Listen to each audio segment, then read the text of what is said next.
제가 사실은 구절판 가지고 먹기 명상을 김준영 쌤하고 처음 했던 게 일산에 있는 킨텍스라는 박람회장에서 7년 전에 해봤습니다. 그때는 그 박람회에 정말 사람들이 많았어요. 사람들이 많아서 기억나시죠, 선생님? 굉장히 시끄러웠고 심지어 저는 외국인 친구들한테 영어로 통역을 해주고 있었어요.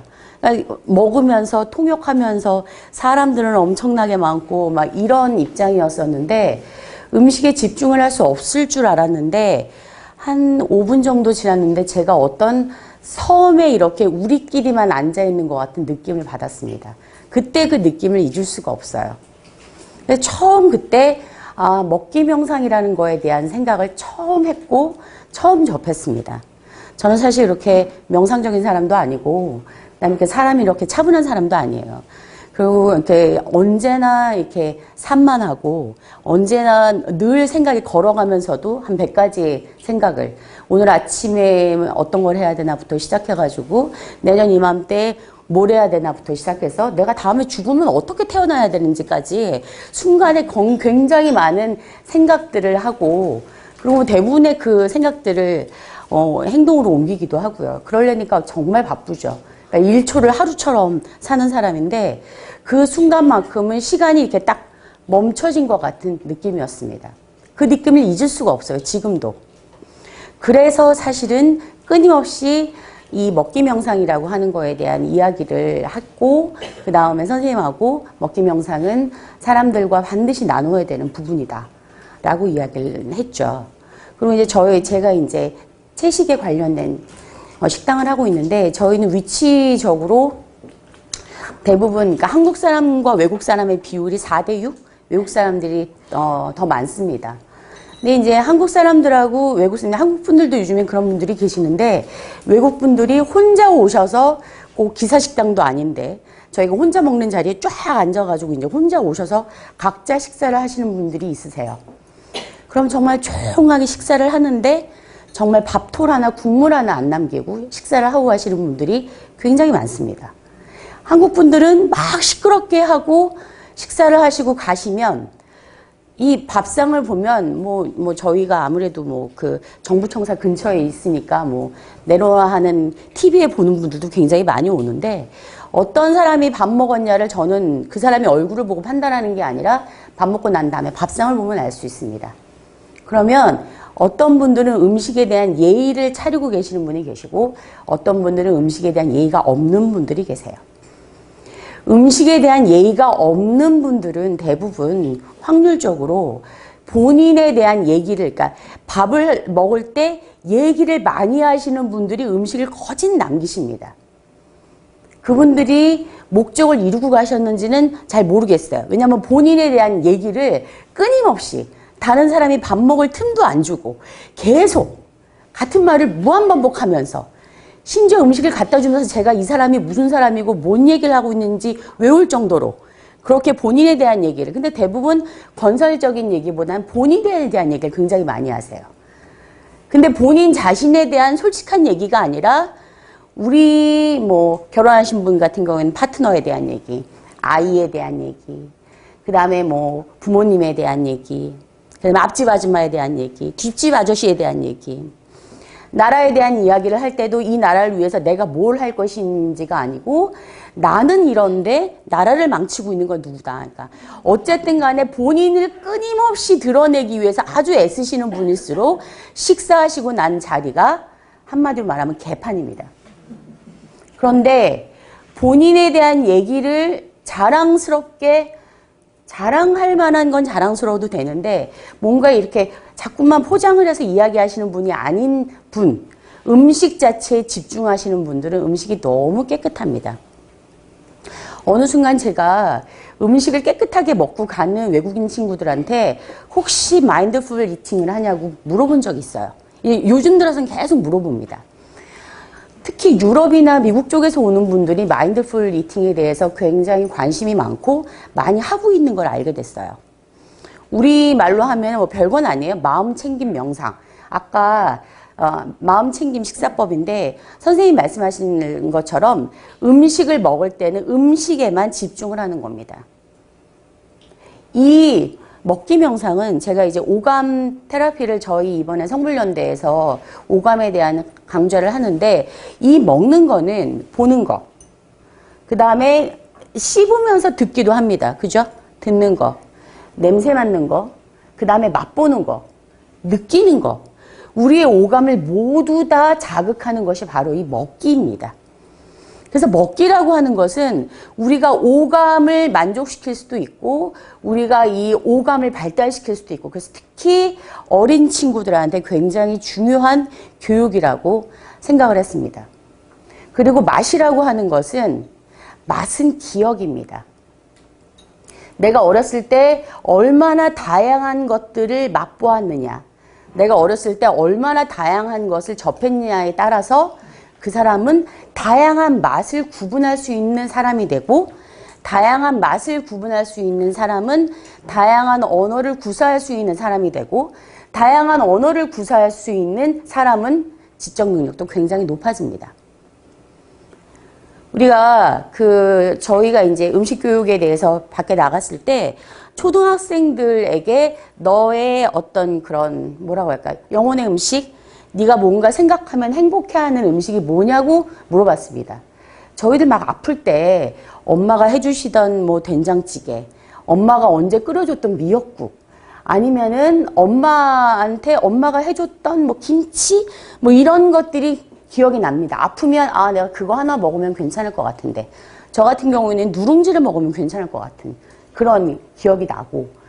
그런데 지금 젊은 친구들한테, 어린애들한테 너의 영혼의 음식이 뭐냐고 하면 90% 이상이 패스트푸드 아니면은 패밀리 레스토랑입니다. 애들한테 어떤 뭐 햄버거 집에 간다든지 피자집에 간다든지 패밀리 레스토랑에 가는 건 칭찬의 기억이에요. 시험을 잘 봤을 때, 뭔가 내가 잘했을 때, 보상으로 엄마가 데려가 주면 고맙고, 돈만 주면 더 고맙고, 그런 상황에서 그런 식의 음식을 보고 거기에 음식들을 먹으면 거기에 맛들은 거의 비슷합니다. 그런 거 느끼시지 않습니까? 다양하지 않죠. 음식의 맛들이 거의 비슷해요. 그럼 이 친구들에게는 다양성이라는 거에 대한 교육은 전혀 이루어지지 않습니다. 맛은 우리가 혀로 느끼는 것 같죠? 머릿속으로 기억하는 겁니다. 그래서 어떠한 맛을 기억하느냐가, 내가 얼마나 많은 맛을 구분할 수 있느냐는 굉장히 제가 갖고 있는 큰 장점이 됐습니다. 여러분들 모두 다. 그래서 특히 어렸을 때 맛을 구분해야 되는 나이, 만 5세 이전, 물론 우리는 만 5세가 슬프게도 지났습니다. 근데 어쨌든 그럴 때 전에 정말 다양한 음식들을 접하고 맛보는 게 굉장히 중요합니다. 그래서 어른들이 그 중요성을 알고 아이들한테 넘기고, 그 다음에 아이들을 교육하고, 이게 굉장히 중요한 것 같습니다. 그래서 음식을 이제 뭐 식당에 오시는 분들 같은 경우에 막 화려하게 차려입기도 하고, 뭐, 내가 누군지 알아. 막 운전기사 데리고 오고, 막. 이런 분들 굉장히 계시는데, 제가 항상 말씀을 드립니다. 얼굴로 판단하지 않는다. 식사하시고 난 다음에 자리로서 판단할 수 있다. 그거 굉장히 무서운 겁니다. 저는 아무렇지도 않게 막 하고 갔는데 누군가가 뒤에서 이렇게 판단하고 있다는 거죠. 그런 걸 생각하면 최소한 사람에 대한 예의도 지키는 게 굉장히 중요한 것처럼 음식에 대한 예의를 지키는 것도 굉장히 중요합니다. 언제나 그런 걸 많이 느끼는데요. 오늘은 사실 뭐 그런 이야기를 하고 싶었던 거는 아니지만, 그래서 이제 그 이야기도 앞에 잠깐 하고요.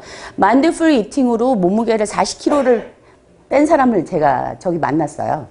미국 분이었는데 나이가 60입니다. 운동도 안 했대요. 남자분인데.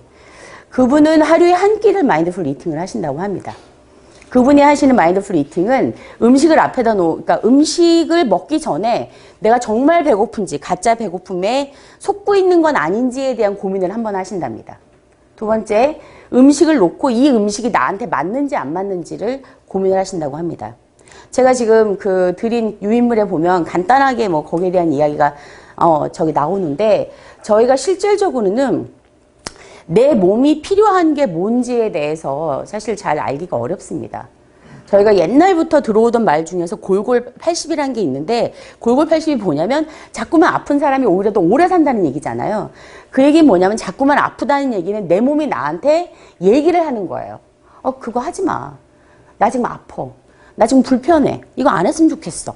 내가 내 몸이 나에게 자꾸만 이야기를 하는데 보통은 나는 뭘 먹어도 막 건강하고 뭔 짓을 해도 아프지도 않고 아침마다 새벽마다 10km 뛰고 산에 막 뛰어갔다 오고 그런 분이 어느 날 갑자기 급사했다고 저 연락이 옵니다. 그러니까 뭐냐면 정말 건강하신 분들도 있지만 자기 몸과 대화를 전혀 안 하시는 분들도 계십니다. 자금자금하게 아픈 건 내 몸이 나에게 지금 신호를 보내는 거거든요.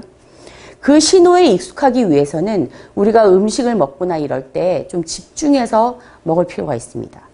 그래서 사실은 오늘 이 자리는 그렇게 집중해서 음식을 먹는 것, 그 다음에 음식에 대해서 예의를 한번 차려보는 것, 그 다음에 이 음식에 대한 좀 고민을 한번 해보는 것, 그런 자리를 하려고 이 자리를 한번 마련했는데요.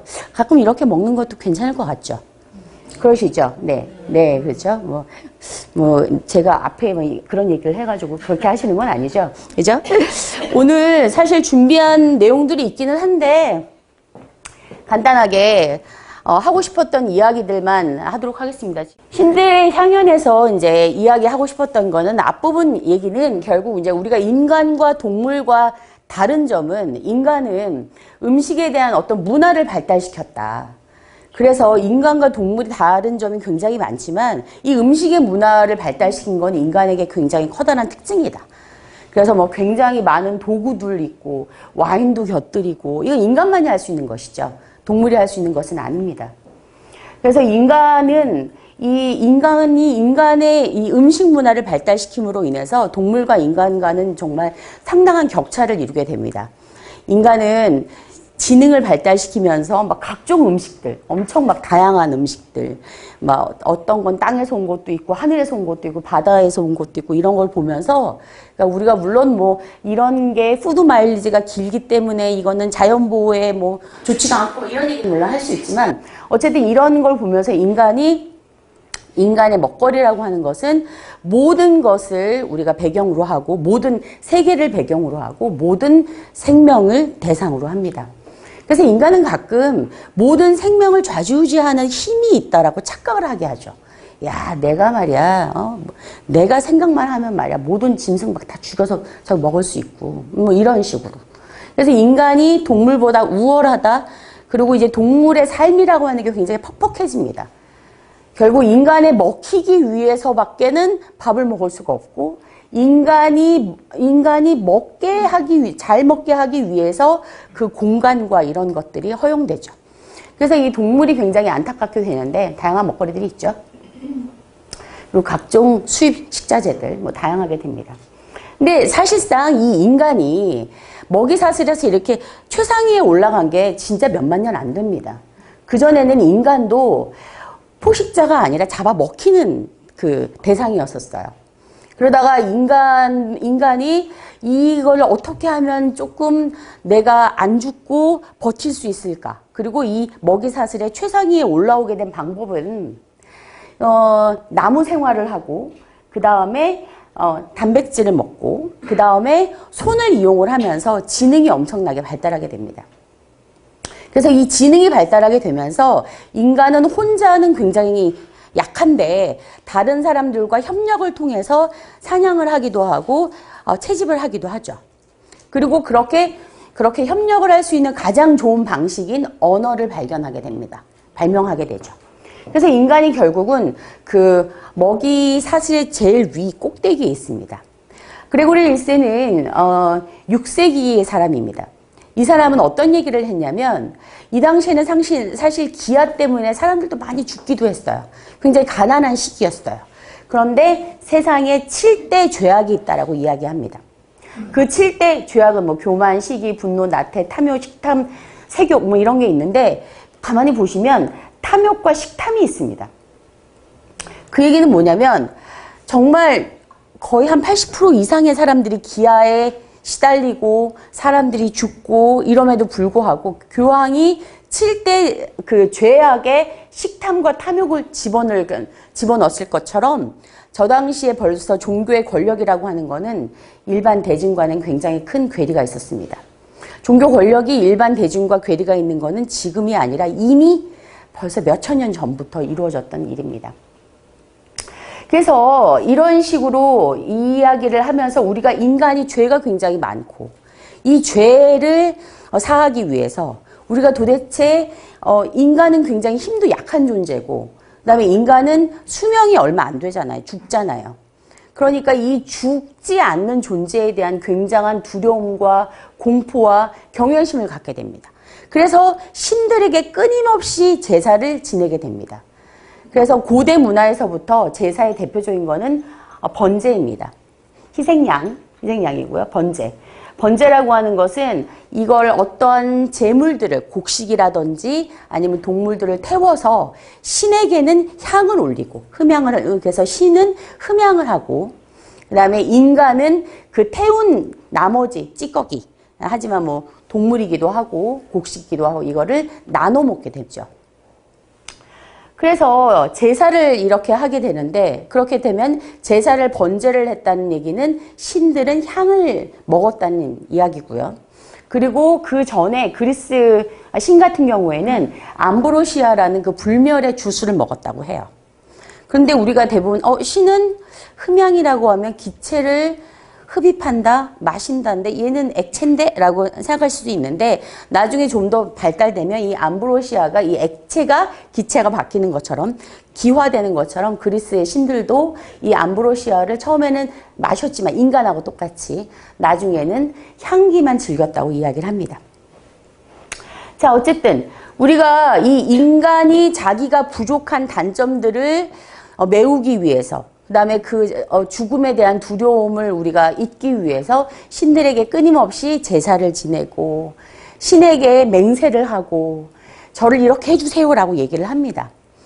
그러면 이 신은 이렇게 인간이 하는 걸 보면서 괜찮군. 오늘의 재물이 괜찮군. 그러면 인간의 어떤 그 기원을 들어주기도 하고 그러는데요. 이런 식으로 신과 인간을 그 사이의 매개체를 불로써 그러니까 불로 태우는 것이 결국 요리이면서 제사의 그런 같은 역할을 하는 최초의 종교는 바로 조로아스트교였습니다. 배화교. 조로아스트교는 알고 계시죠? 얘기는 들으신 적 있으시죠? 그죠? 조로아스트교 같은 경우에는 선과 악의 개념이 있고요. 그 다음에 신과 그 다음에 일반 평신도에 대한 그런 구분도 있고요. 그러니까 종교의 거의 초창기의 모습을 다 갖추고 있다고 생각하셔도 됩니다.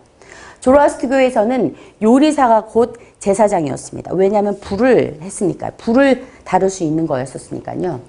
우리가 보통 신이라고 하면은 육체를 갖고 있거나 이러지가 않죠. 그런데 인간은 육체적으로서 한계를 가지고 있고 그 다음에 또 수명적으로도 한계를 갖고 있는데 조로아스트교는 인간도 애초에는 어떤 육체를 갖고 있지 않았다고 이야기를 합니다. 그러니까 원래는 인간도 되게 피오한 그러한 상태에서는 영혼만이 있었는데 저희가 악의 침공을 받으면서 그러니까 악하게 되면서 육체를 가지게 되고 그래서 조로아스트교에서는 정말 좀 약간 죄송하지만 살찐 사람을 굉장히 악한 사람이라고 했습니다. 왜냐하면 살집이 가지게 되는 것은 악의 침공으로 인해서 이루어진다고 이야기를 했으니까요. 어쨌든 조로아스트교에서 이 번제에 대한 것들이 활발하게 이루어졌습니다. 이 조로아스트교를 이어서 많은 종교에서 번제를 하기도 하고 제사를 올리기도 하고 그래서 이제 사실은 하고 싶었던 얘기는 제사입니다. 우리나라의 제사상이에요. 문호가 있는 거 보니까 경상도 쪽인 것 같죠? 어마무시합니다. 요즘에는 제사를 지내는 분들이 별로 없으시죠? 제사 지내십니까? 제사를 저는 어렸을 때 제사 지내는 게 그렇게 좋았어요. 물론 늦게까지 안 자고 있어야 되고 막 이런 게 되게 힘들긴 했지만 제사를 지내고 나면 어머님이 언제나 소고기 묵국에다가 탕에다가 밥을 말아서 주셨는데 생각해보면 1년에 고기를 먹을 수 있었던 게 제삿날이 아니면은 생일날 아니면 명절밖에 없었거든요. 그래서 제사라고 하는 거는 우리가 실질적으로는 신을 위해서 하는 것처럼 느껴지지만 사실은 인간을 위해서 제사를 지내고 난 다음에 그 제물을 나눠 먹는 인간을 위해서 하는 것이 바로 제사입니다. 그러니까 우리가 음식이라고 하는 것에 이 제물, 제산물 이런 것들은 이 신을 위한 게 아니라 지금 남아있는 사람들, 우리 바로 곁에 있는 식구들, 가족들, 그 다음에 친구들, 이웃들과 음식을 나누기 위해서 제사를 지낸 거나 마찬가지죠. 그래서 제사 때 단순하게 우리의 가족의 뭐 평안이나 행복이나 이런 거를 바랄 수도 있지만 결과적으로 제사를 지내고 난 다음에 이 제물을 잘 주변과 나누는 것, 그게 바로 제사의 목적이라고 이야기할 수 있습니다. 제가 사실은 이 강연에서 뭐 여러 가지 얘기들을 하려고 준비를 했었는데 내가 하고 싶었던 이야기는 나누는 음식에 대한 이야기를 하고 싶었습니다. 제사처럼. 신은 사실은 우리가 지금은 번제라는 게 굉장히 많이 없어졌죠. 지금은 하는 사람이 없죠. 별로 없죠. 재래밖에 남아있지 않는데 신이 진짜 원한 거는 그 제물을 태우는 연기를 원한 게 아니라 그 제물을 태우는 사람들의 진심을 원했었을 것 같습니다. 우리가 제사를 지내는 것도 뭔가 진짜 복을 바라고 지내는 것이 아니라 이 제사를 통해서 주변 이웃을 좀 더 이렇게 보다듬을 수 있고 음식도 나눌 수 있고 그러한 우리의 진심들이 모일 때 진정한 우리의 바람이 하늘에 가서 닿지 않을까 그러한 생각을 합니다. 이 제사에 있어서 음식을 누군가에게 줄 때 주는 사람은 이미 주었기 때문에 자기의 그 준 마음이 남아있지 않고 받는 사람은 받기만 할 뿐. 그런 우리가 불교에서 흔히 얘기하는 무주상 보시, 완전한 보시, 보시바라밀 이런 것들이 사실은 이 제사 안에 녹아 있습니다. 이 자리에 계시는 분들은 불교인들도 있고 물론 아닌 분들도 계시지만 우리가 이야기하는 뭔가 주변과 정말 내가 준 마음조차 없는 그러한 완전한 보시바라밀을 이룬다는 것. 그러한 것들을 이루어야지만 우리가 신들의 향연에 동참할 수 있지 않을까. 이런 얘기들을 사실 흐름에 맞춰서 하고 싶었던 건데요. 불교 음식하면 제일 먼저 지금 떠오르시는 게 뭐예요? 걸식이잖아요. 그죠? 붓다는 사실 이 걸식에 대해서 굉장히 중요하게 생각했던 분입니다. 붓다는 하루에 7집을 걸식을 하도록 이야기를 했습니다. 하루에 7집을 가도록. 근데 7집을 가는데 가서 음식을 받아와도 되고 아니면 겨자씨 하나만 받아와도 괜찮다라고 이야기를 합니다. 근데 이제 붓다는 음식을 받아오는 게 목적이 아니라 7집, 한 집에 만약에 4명씩 가구, 4인 가구라고 한다면 최소한 비구 1명이 만날 수 있는 사람들이 30명 가까운 사람들을 끊임없이 만나게 되죠. 그래서 붓다는 사실은 제가자들과의 만남을 굉장히 중요하게 생각했습니다. 그래서 이 걸식이라고 하는 것은 음식을 빌어먹는다라는 의미가 아니라 음식을 통해서 사람들을 만나는 행위였습니다. 그래서 붓다는 한 번도 출가자 위주의 이야기를 한 적이 없어요. 제가자들과의 만남과 제가자들과의 대화와 제가자들과의 소통을 정말 중요하게 생각했거든요. 이게 바로 걸식의 문화입니다. 만약에 누군가가 아파서 오늘 제가 걸식을 못 당할 것 같습니다.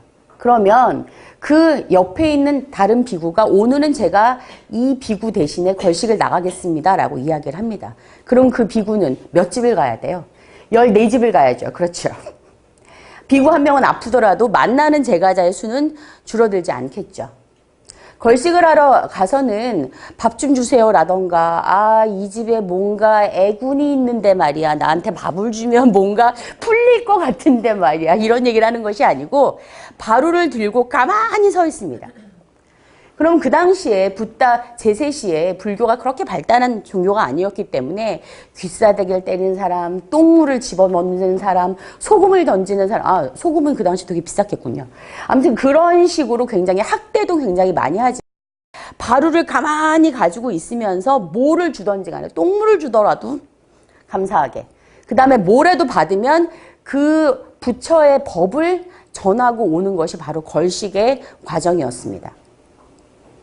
지금처럼 만약에 자전거를, 제가 이런 예를 되게 많이 드는데, 자전거를 타다가 저기 넘어지더라도 그 집에 뭔가 그 조상 중에 한 명이 뭐 잘못된데 객사를 했는데 그 천도제를 안 지내면 안 될 것 같다. 이런 식으로 얘기하는 것이 아니라 정말 한 명 한 명의 제가자들에게 필요한 이야기들을 해줬다고 합니다.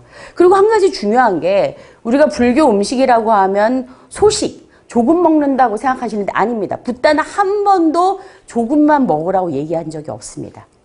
붓다는 본인이 많이 먹는 사람이면 많이 받아와도 된다고 했습니다. 단 오늘 내가 걸식한 것을 남겨서 내일 저장하는 음식은 안 되는 거였습니다. 내가 오늘 완전히 먹어 치울 수 있을 만큼만 해와야 된다고 했어요. 그러니까 어느 날 비구가 하루 갔는데 부잣집에 그 잔치가 있어요. 밥을 좀 줬는데도 안 가고 삐죽삐죽 그냥 좀 더 주지, 또 주지. 이거는 안 됩니다. 만약에 그렇다면 자기가 그날 와서 그걸 완전히 다 소진을 시켜야만 되는 거지, 조금 가져와서 조금 먹으라는 얘기를 한 적이 없습니다. 그건 도교의 영향입니다. 불교 영향이 아니에요. 근데 신기하게도 이 전통이 어느 종교에도 있냐면 기독교에도 똑같이 있습니다. 기독교에서, 유대교에서 하나님에게 죄를 받고 사막으로 막 이렇게 떠돌아다닐 때 하늘에서 어쨌든 이 사람들이 죽으면 안 되니까 만나라고 하는 꿀떡을 매일 주셨습니다. 하나님께서. 그러니까 굶어 죽지는 않았죠. 근데 이게 독특한 게, 꿀떡이 너무 맛있는데 내가 이게 오늘 내일 어떻게, 이게 불안하잖아요. 하느님이 내일은 안 주실 수도 있잖아요. 그러니까 오늘 내가 꿀떡을 이만큼 갖다가 내일 먹어야지. 그럼 내일은 꿀떡이 전부 다 썩어 문드러집니다. 모든 종교에서 음식을 지금 네가 먹는 양이 많으면 많이 먹어도 괜찮고 뭐 얼마를 가져와도 아무 상관이 없는데, 금지한 건 하나밖에 없어요. 그 다음날 쟁여놓지 말아라. 그거는 모든 종교에서 공통적으로 이야기하고 있는 겁니다. 그건 바로 욕심 때문일 것 같아요. 내가 지금 먹는 거는 한계가 있잖아요. 그죠? 한계가 있는데 내일 쟁여놓으려고 하면 그 다음날도 생각이 나고 그 다음날도 생각이 나고 욕심이 생기고, 그럼 내가 제 것까지 뺏으면 일주일이 편할 것 같으니까 쟤를 죽일까 생각도 되고. 그러니까 모든 종교에서 그 부분에 대해서는 똑같이 이야기를 합니다.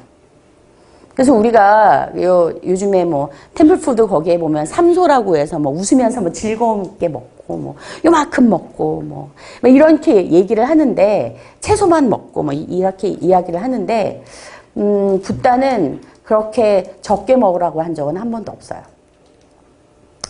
충분하게 자기의 몸을 지탱을 해서, 우리가 5개에 나오는 것처럼 공부에 내 몸을 잘 쓸 수 있을 만큼 그렇게 충분히 먹고, 그리고 또 초기 경전에는 그렇게 나오죠. 음식이 내 아들의, 내 자식의 살을 먹는 것처럼.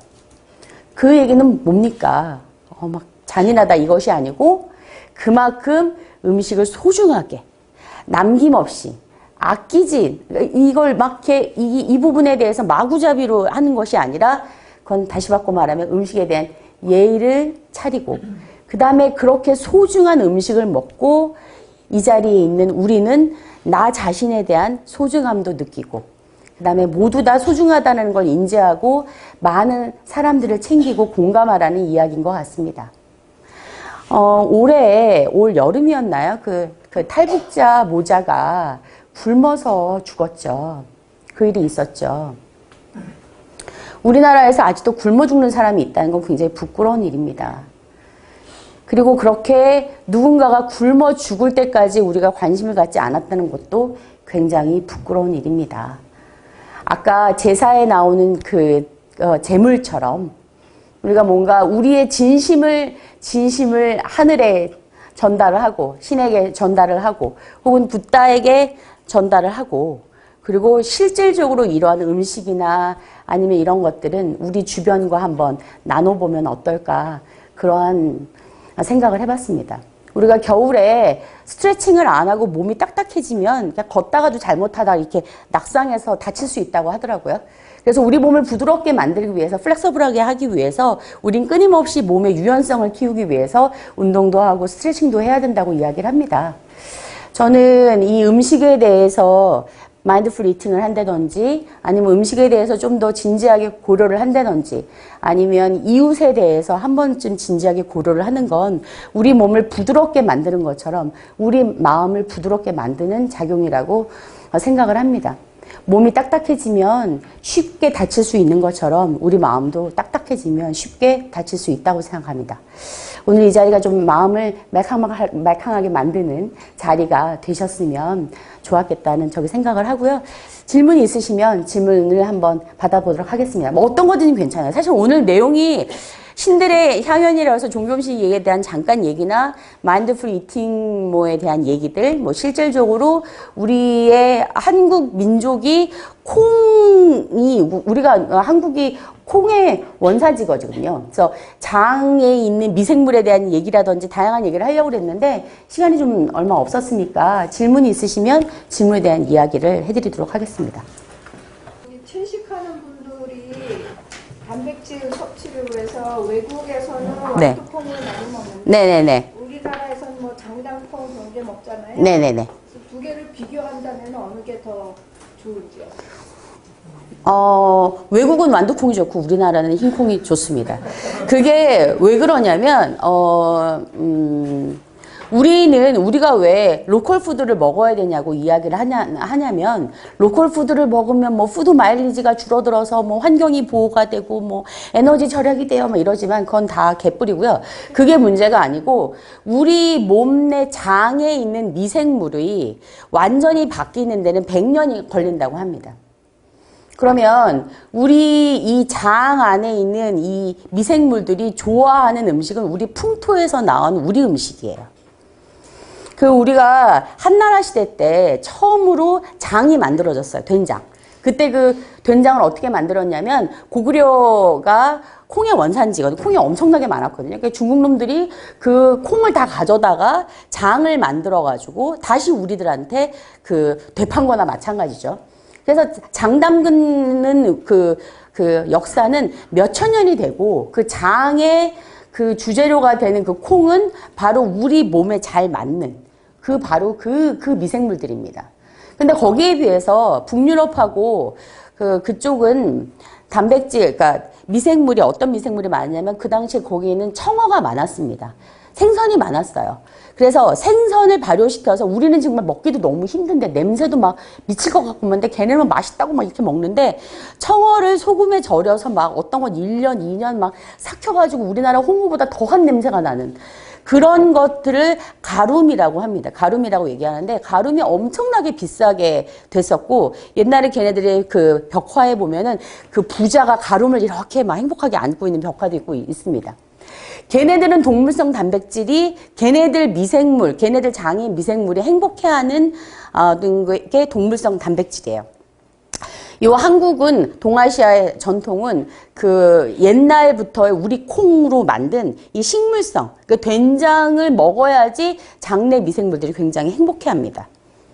그래서 이게 어느 게 좋을까요? 라는 거는 내가 사는 아니면 나의 조상들이 100년이라고 하면 우리 할아버지 정도부터 되겠죠. 살았던 그 지역에서 제일 익숙하고 제일 흔한 음식을 먹는 게 우리의 장이 훨씬 더 행복해합니다. 그래서 이건 어떻고 저건 요즘에 유럽 애들 와가지고 낫또 너무 좋지 않냐고 막 낫또 막 먹고 이러는데 고기 먹어 니들은 그냥 막 이렇게 얘기하거든요. 니들은 고기가 맞아 이렇게 얘기를 하는데 그거는 우리가 입이 행복한 음식보다 우리 장의 미생물이 행복한 음식을 먹는 게 굉장히 중요합니다. 그리고 그 얘기 들어보셨을 거예요. 더 커넥션이라는 책을 보면 장내 미생물이 얼마나 건강하냐에 따라서 우리가 뇌가 건강한지 안 건강한지가 바로 직방으로 연결된다는 거는 아시고 계실 거예요. 과학적으로 다 증명이 됐고요. 우리가 전에 저희 다른 모임에서 잠깐 말씀드린 적이 있는데 미국의 어떤 학자가 굉장히 건강한 학자인데 그 학자는 사실 일은 안 하고 이제 뭐 공부만 하는 사람인데 돈은 어떻게 버니? 라고 얘기하니까 똥 팔아서 번다고 얘기를 합니다. 똥을 팔아서 번다고? 무슨 말인가 했는데 이 사람의 변이 너무너무 건강한 거예요. 미생물이 너무너무 건강합니다. 이 사람의 변을 채취를 해서 장에 미생물이 거의 없어서 장이 그 뭐 대장암이라든지 어떤 암에 걸렸다든지 아니면 뇌에 문제가 있는 저기 사람들한테 이 사람이 변에서 나온 미생물을 시딩을 한다고 해요. 그래서 이 사람의 똥은 굉장히 비싸게 팔리고 있다고 합니다. 농담이에요, 진담이에요. 내가 노후에 할 일이 없이 건강한 똥으로 재테크를 한번 해보고 싶다면 지금부터 몸을 한번 그렇게 만들어 보시면 됩니다. 이게 농담이 아니라 정말로 앞으로는 점점 그런 식으로 내 장 안의 미생물이 얼마나 내 이 몸에 중요한 역할을 하는지 아시게 될 거예요. 그건 좋은 질문이셨는데요. 그냥 흔해서 별로 중요하다고 생각하지 않는 식재료가 가장 저희에게 잘 맞는 식재료입니다. 요 근래에 했던 체험과 강의 중에 제일 재밌었던 것 같아요.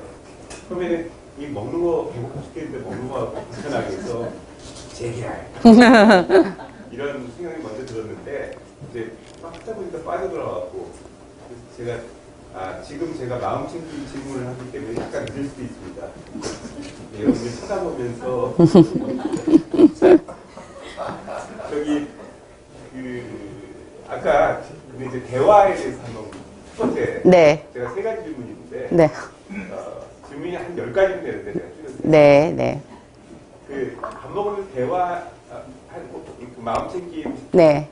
식사라는 대화하는 게 어떤 건지 좀 알 것 같아요. 네.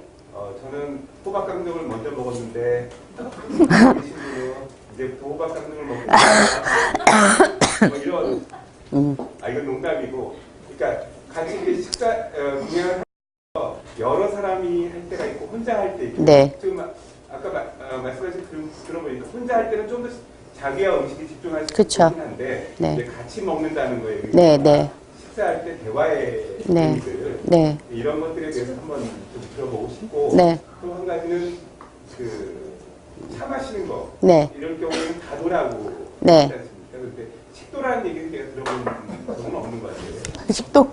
네네. 네. 그러니까 어떤 규정의 형식이 없어서 그런가 네. 이런 표현을 사용하지 않는 네. 그런 부분이고 아까 보니까 식사하면서 막 재료들을 뭐 만지기도 하고 하는 게 좀 지저분하게도 느껴지고 그런데 그게 이제 요 식재료를 좀 생각하게 되는 그런 계기가 됐는데 네네. 만약 전에 아보카도인가? 네. 라는 그 과일을 이게 생산하는데 물이 너무 많이 그렇죠. 소비되면서 네.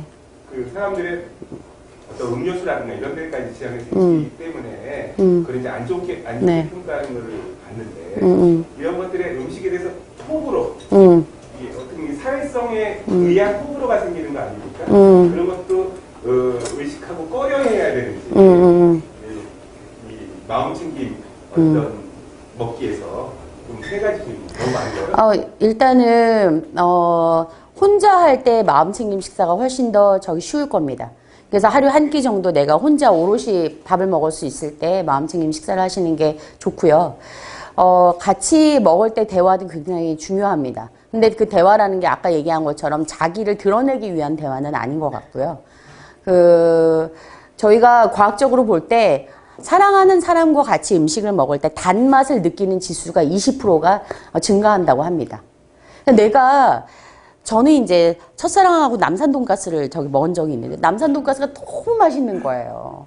정말 거기서 주는 풋고추가 너무 맛있어가지고 남산 돈가스를 생각하면 언제나 그 앞에서 같이 먹었던 그 친구 때문에 그랬다고는 생각은 안 하고 저는 그냥 왜냐하면 너무 오래전 일이기 때문에 걔 얼굴도 기억이 안 나는데 남산 돈가스가 맛있었던 것밖에 기억이 안 나요. 그래서 제가 그 이후에 이제 몇 번의 이제 연애 경험을 걸쳐서 어떤 다른 남자랑 가서 남산 돈가스를 먹었는데 주인이 바뀌었냐고 물어봤어요, 제가. 음식이 너무 맛이 없는 거예요. 알았죠. 얘를 그만큼 안 좋아하는구나. 그냥 남산 돈가스 먹고 난 다음에 헤어졌는데 아무튼 이게 어떤 사람하고 같이 먹느냐가 음식의 맛을 사실은 좌지우지합니다. 그래서 정말 먹기 싫은 사람하고 어쩔 수 없이 밥을 먹을 때가 너무 고역이에요. 그럴 때는 이야기의 대화를 음식으로 집중을 해버리는 거죠. 그러면은 이 사람하고 이 사람 개인사를 안 들어도 되지 않습니까? 음식인데?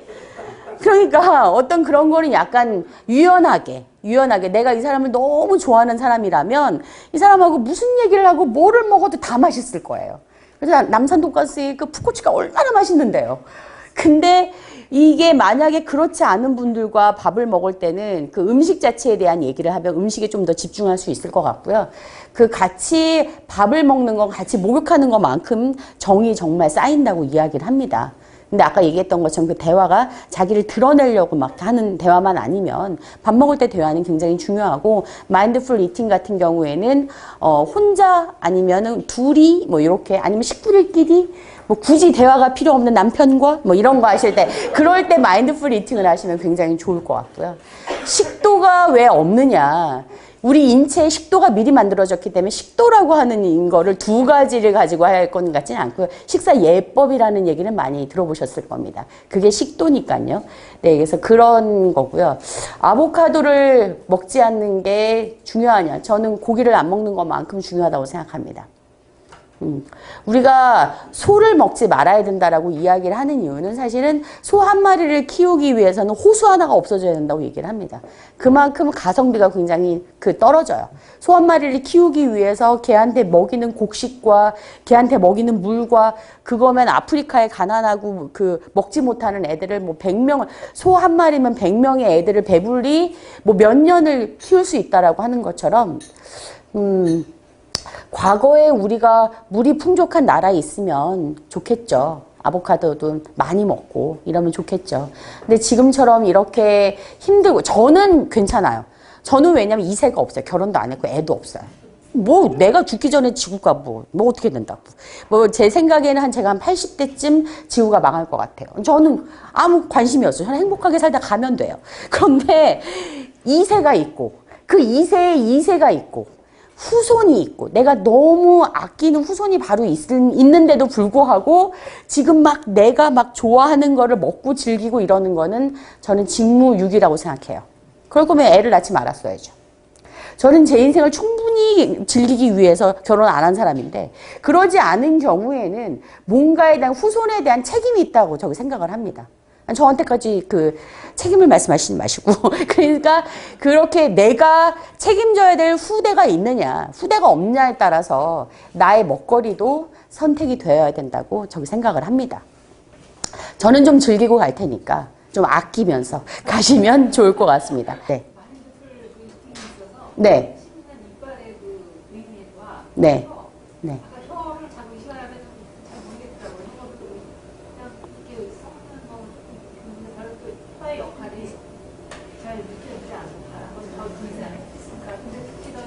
마음적인 명상으로 들어갔을 때 혀의 의미가 아까 명상하시라 그래서 잘 모르겠어요. 혀에 대해서 지금 관심 있으신 거예요? 이빨의 의미. 나 치아에. 네. 이게 제가 이제 이게 이빨이 튼튼할수록 이제 씹는 것도 좀 더 저작작용도 잘할 수 있을 테고 그러면 그 식감도 더 많이 느낄 수 있을 테고 혀에 대한 느낌이나 이런 것들은 우리가 평상시에는 생각을 잘 안 하게 되죠. 이게 굉장히 중요한 것 같습니다. 우리 사실 뭐 발가락, 혀뿌리 뭐 이런 거에 대해서는 사실 평상시에 잘 인식을 안 하고 있는 거잖아요. 근데 그분에 대해서 인식하는 건 굉장히 중요한 것 같습니다. 여기서 뭔가 재미있고 야한 생각이 났는데 이 얘기는 하면 안 될 것 같아서. 그게 뭐냐면, 저는 사실 음식을 먹을 때 혀에 대해서 되게 이렇게 생각을 많이 하게 되는데 그게 왜 그러냐면 이제 저 가르쳐 주신 영어 선생님도 이 자리에 계시지만 제가 이제 처음에 영어를 배울 때 발음이 정말 안 되는 거예요. 발음이 정말 안 되고 공부도 잘 안 되고 막 이러니까 영어를 배우는 제일 좋은 방법은 외국인 남자친구를 만나는 거라고 하더라고요. 그래서 이제 저기 소개팅을 했습니다. 근데 이제 발음이 너무 이제 콩을 쉬고 막 딱딱하고 막 이러니까 그 남자애가 저에게 한 첫 번째 말이 뭐냐면 넌 키스가 너무 부족해. 그러니까 키스가 너무 아시아 사람들이 키스를 너무 안 하기 때문에 영어 발음이 안 된다는 거예요. 그러면서 네가 영어를 좀 더 발전시키고 싶으면 키스를 더 해야 된다. 막 이런 얘기를 해서 그때 제가 혀에 대해서 정말 강력한 충격을 받고 그 다음부터는 이제 뭐 키스를 더 하던 음식을 먹을 때 혀의 움직임에 대해서 좀 관심을 갖던 그랬는데 혀의 움직임에 대해서 관심을 좀 더 이제 저는 이제 갖는 쪽으로 했는데 걔는 별로 그러고 싶지 않았던 애예요. 근데 그랬었는데 그러다 보니까 혀에 대해서 움직임을 좀 관심을 가지면 침이 좀 더 많이 분비가 되는 걸 알았어요. 근데 침이 많이 분비가 되면 아무래도 이게 우리가 소화시킬 수 있는 능력이 좀 올라가면서 조금 더 위 기능을 좀 올리는 역할을 하는 것 같습니다. 그래서 요 치아라든지 혀라든지 이런 거는 우리가 요즘에 위장병 가신 분들이 정말 많으시잖아요. 그러니까 혹시 내 위가 좀 건강하지 않다라고 생각하시는 분들은 이 치아와 이 혀에 대해서는 의도적으로 이건 훈련이고 연습이거든요. 그러니까 의도적으로 자꾸만 내 혀가 어떻게 움직이고 있는지에 대해서 한번 이렇게 이미지 트레이닝을 하시는 거죠. 그러면은 어느 순간 침의 분비가 굉장히 활발해지고 그럴 때는 이야기하시면서 저기 식사를 하시면 안 돼요. 막 튀기거든요. 그러니까 그럴 때는 이제 그 정도의 훈련이 되시면 혼자 드실 때는 혀의 감각에 대해서 조금 더 고민을 하시면 이게 이제 침 분비도 더 많이 되면서 먹는 거에도 훨씬 도움이 되는 것 같더라고요. 그건 한번 해보세요, 선생님. 저는 해봤거든요. 괜찮은 것 같습니다. 우리가 사실 공기가 제일 더럽죠. 네, 공기만 더럽겠습니까? 제가 싫어하는 사람을 만날 때 제 몸에서 나오는 그 호르몬이 사실 제일 위험합니다. 뭐 고기에 항생제 뭐 이런 것도 엄청나게 위험하지만 내가 싫은 사람을 한번 볼 때 그 내 안에 어떤 그 분노와 막 이런 걸로 인해서 그 제 몸을 막 상처 입히는 거에 비하면 사실은 뭐 그렇게 뭐 큰 거는 아니라고 저는 생각을 합니다. 그렇게 따지면 모든 게 다 위험하고 모든 게 다 그런데 그리고 막 조심해야 되는 게 너무 많아지면 행복하지 않다고 생각해요. 저는 조심해야 되기 때문에 나서 해치는 건강이 조심함으로 인해서 지키는 건강하고 어떤 관계가 그게 별로 더 좋은 것 같지는 않습니다. 저는 그냥 행복한 게 제일 좋다라고 이야기를 하는데요, 늘상. 단지 한 가지 제 몸만 행복하자면 사실 뭐 고기를 막 먹어도 되고 뭐를 해도 아무 상관이 없는데 고기는 사실 우리가 맨날 인드라망이라고 얘기를 하면서 불교처럼 인드라망에 대해서 관심 없는 종교가 저는 없다고 생각합니다. 맨날 인연을 대해서는 이야기를 해요. 맨날 인과 연에 대한 이야기를 하고 내가 함으로 인해서 저기서 뭐가 일어나고 막 얘기를 맨날 하는데 전혀 관심이 없는 종교가 사실은 이 불교가 있다는 것 때문에 좀 반성도 많이 하게 되고 그러는데 그러한 부분은 저 혼자만이 아니라 저랑 연결되어 있는 다른 생명체들 때문에 관심을 갖는 것 같습니다. 건강 때문만은 아니고요. 그래서 이제 우리가 육식을 안 하는 거는 아니고 그냥 좀 줄이기만 해도 되거든요. 그러니까 우리가 공장식 축산만 없앨 수 있으면 옛날에 우리 왜 풀 쑤어서 왜 그 꼴 먹여서 먹인 소들을 먹는 거라면 저는 뭐 충분히 그러고 애들도 행복하게 지낸 다음에 일도 좀 하고 뭐 이런 다음에 죽은 애들을 먹는 거에 대해서는 별 반감이 사실은 별로는 없습니다. 근데 우리가 지금 먹는 것들은 그렇지가 않잖아요. 우유를 먹기 위해서 젖소가 아이를 낳으면 그 아이를 엄마 젖소가 보는 자리에서 죽이고 임신해서 출산하자마자 임신하는 게 제일 편하니까 성폭력처럼 여기가 지금 성불연대니까요. 동물의 성폭력이 엄청납니다. 남자들이. 옛날에 여기 황용 감독이 한번 그 강의를 한 적이 있는데 그 임신기가 된 돼지들을 이렇게 남자 사육사가 딱 올라타서 얘가 이제 딱 경축이 되면 아기 가질 때가 됐다라고 해가지고 그 암컷 돼지의 질에다 손을 집어넣어가지고 이제 그 임신을 시키고 정말 이런 것들. 그리고 자세히 보시면 그 암컷 돼지들을 일부러 임신시키는 거기에 보면은 벽보가 왜 처음처럼 옷 벗고 있는 여자 뭐 이런 것들 막 포스터를 붙여놨어요. 저는 그런 게 아니라고 저기 생각을 합니다. 음식은 우리가 배부르기 위해서만이 아니고 모든 생명들의 연결되어 있는 연결고리입니다. 종교 음식이라는 게 발달된 이유는 우리도 하나의 생명체이기 때문에 우리의 생명을 보존하기 위해서 다른 생명을 죽이는 건 우리의 어떤 업보예요. 어쩔 수가 없어요. 그렇다면 조금 더 윤리적으로 우리가 조금 더 그 부분에 대해서 감사하게, 그리고 이게 이 음식이기 전에, 음식으로 오기 전에 이미 생명이었다는 거에 대한 어떤 그런 생각을 가지고, 그게 그래서 먹는 게 굉장히 그런 데서 중요한 거지, 건강을 위해서 뭐 이러는 거는 그냥 뭐 안 좋은 사람은 안 보고 좋은 사람 만나고 뭐 기분 나쁘면 뭐 이렇게 노래로 풀고 이게 더 좋겠죠. 아무튼 오늘 이 자리는 여러 가지를 생각하는 자리가 됐으면 합니다. 막판에 저희가 성불연대에 걸맞는 어떤 그 가축에 대한 어떤 성폭력과 이런 얘기를 했는데요. 제가 그 말을 했다는 거 잊어먹지 않아 주셨으면 좋겠습니다. 저는 성불연대 운영위원입니다. 네. 그래서 저희가 다음 달에 여자 어디까지 하니? 뭐 이런 거에 대한 이야기를 토론회를 할 겁니다. 여성에 대해서 사실 여성들도 여성성이라고 하면 여성성? 그럼 사실은 다양성이에요.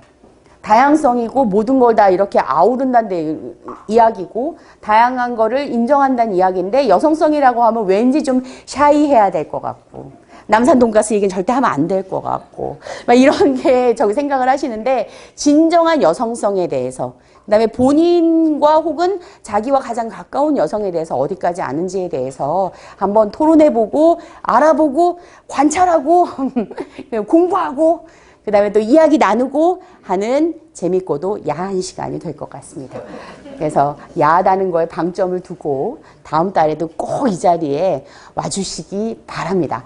다음 달에도 재밌는 이야기들이 있을 것 같은데요. 다음 달에는 저희가 1월 첫째 주 수요일 날이 아마 휴일일 거예요. 그래서 둘째 주 수요일 날 저희가 이 자리에서 여자 어디까지 하니에 대한 이야기를 나눠볼 텐데요. 제목이 아주 그냥 때깔나지 않습니까? 다음 달에도 이 자리에서 꼭 뵐 수 있도록 제가 기원을 한번 하면서요. 남은 음식은 없도록 다 드시고 가시는 거도록 하겠습니다. 오늘 이 자리에 계신 분들 정말 감사합니다. 네, 고맙습니다.